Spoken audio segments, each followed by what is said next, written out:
This walkthrough is for the School Counsellor Log for elementary students. We also have a School Counsellor Log for high school students, and that is in a different help video.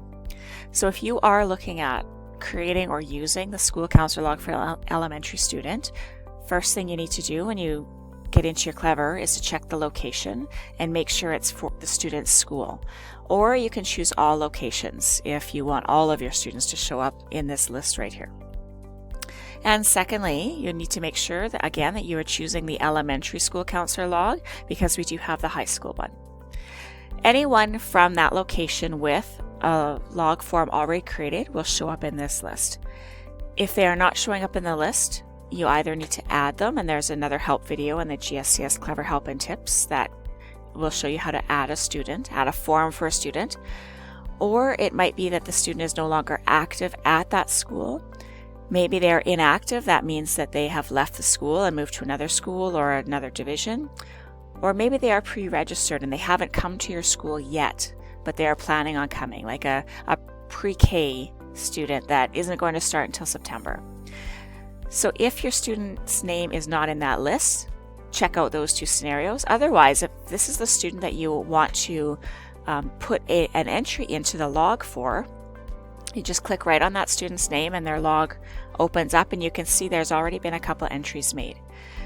Now, very important on the logs is that you need to read this red box. It says select add new entry before creating a new log entry, and then save to log list when finished, or your entry will erase the previous one. So if I had opened this up and I noticed that all of this was filled in, like it would be right here, if I started typing over top and changing the date and changing some of the services and things like that, and I saved it, I would overwrite this entry altogether. So it's just important to make sure that every new entry you have, you add that new entry. And you can tell it's a new entry because there's nothing in there, it's blank.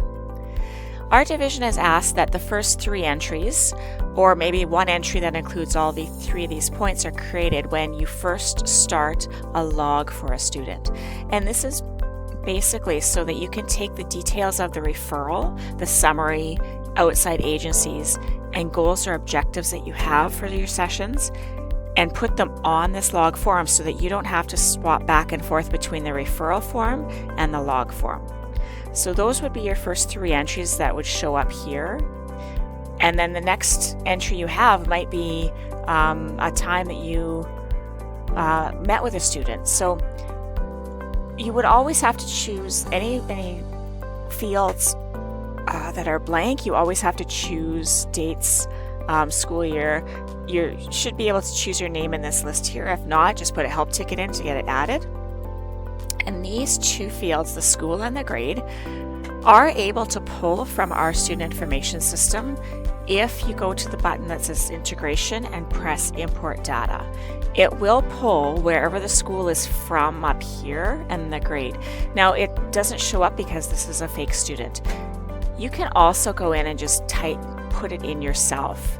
But yeah, these 2 can be pulled automatically from our student information system. Now, we need to start describing the service that was provided. So the type of contact, you might have had a contact with a parent, and you might have had a phone call with that parent. And at the same time, I'm going to add somebody else, because maybe I also had the student in my office and they were with me. So it was a direct contact, and then the parent or caregiver was on the phone. You can add in as many contact and services as needed. You can keep building this list. This comments box is visible to all users with permissions for this form. This is where you would type in that you spoke about summer plans, maybe.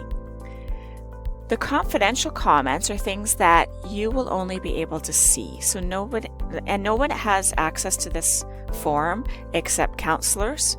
So these are very locked down. A school admin doesn't have access to your logs. The office coordinators don't have access to the logs.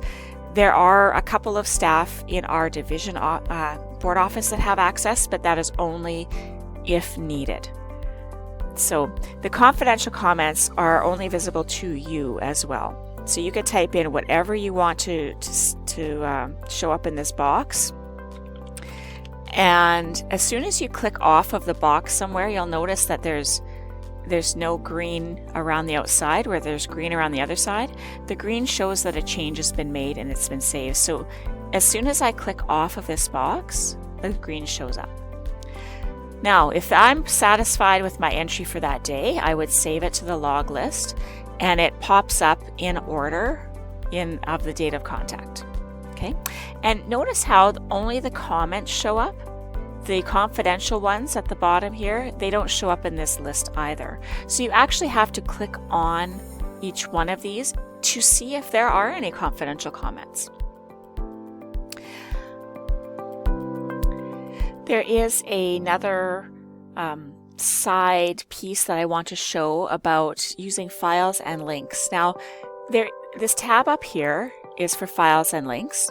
And these are, again, files, photos, videos, whatever you want to upload. You would choose the file from your computer here.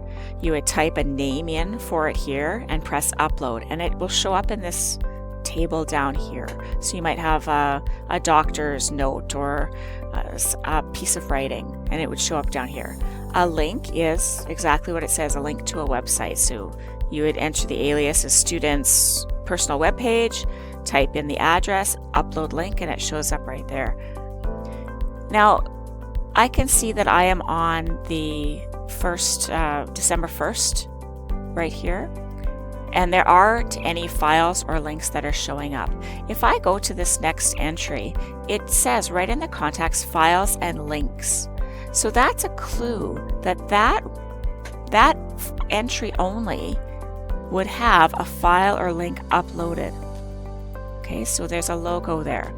Again, if I click on this one, and then I can see that this is the January 5th entry.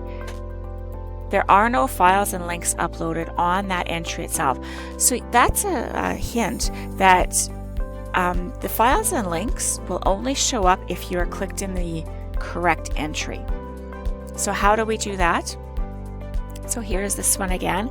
Again, we can see there's the logo. You do it the same way as you would make any other entry. It's a new entry. You give it a school year, you give it a date, give yourself a name. Again, your school and grade should self-fill. And then as the contact, sorry, I'll scroll up. At the very bottom, you just choose Files and Links, Upload on Next tab, and you can put a comment about it. So maybe this is a writing sample. Okay, you don't have to put down the service here, it can stay blank, but it's the writing sample. And again, if you have any confidential comments, you can write them here, and then you save it.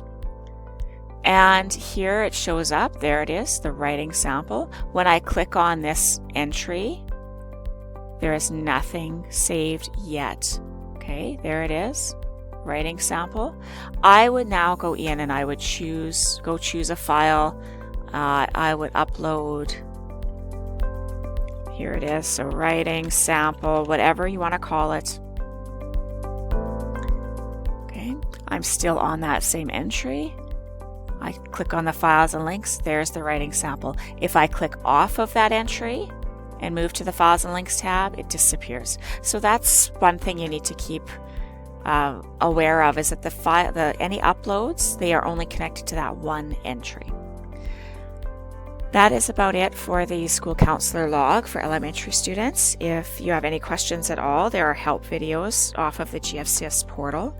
There's an icon called Clever Helps and Tips, or call 8888 or start a help ticket and someone will be able to answer your questions.